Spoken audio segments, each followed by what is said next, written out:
আবু বকরের সিলসিলা বলতে অনেকে বলে ফুরফুরা শরীফ না, ফুরফুরা শরীফ একটা জায়গা না। আবু বকরের সিলসিলা বলতে আহলে সুন্নাত ওয়াল জামাত। যে সিলসিলার মালিক কিন্তু ফুরফুরার পীর আবু বকর নয়, ওই সিলসিলার মালিক হলো মদিনাওয়ালা কামলিওয়ালা স্বয়ং রাসূলুল্লাহ হলো এই সিলসিলার মালিক। অর্থাৎ আহলে সুন্নাত ওয়াল জামাত এক সিলসিলা মানে একটার পর একটা পরস্পর এই আহলে সুন্নাত ওয়াল জামাতের 19 শতাব্দীর দায়িত্ব পূর্ব ভারতের পীর আবু বকর পেয়েছে।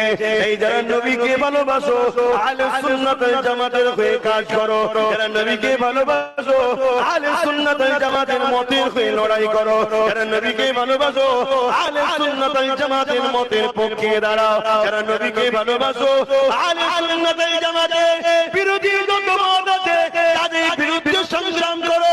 সে যদি পীরের বাচ্চা দাবি করো আহলে সুন্নাত ওয়াল জামাতের বিরোধী করে, তার বিরুদ্ধে সংগ্রাম করা তোমার নবীর প্রেম হবে। সে যদি কোনো খলিফার আওলাদ দাবি করে আহলে সুন্নাত ওয়াল জামাতের বিরুদ্ধে যায়, তার বিরুদ্ধে সংগ্রাম করা তোমার নবীর প্রেম ঈমানি দায়িত্ব হবে। সে যদি দাদা পীরের কোনো মুরিদ দাবি করে আহলে সুন্নাত ওয়াল জামাতের বিরোধী করতে যায়, তার বিরুদ্ধে সংগ্রাম করাটা তোমার ঈমানি দায়িত্ব।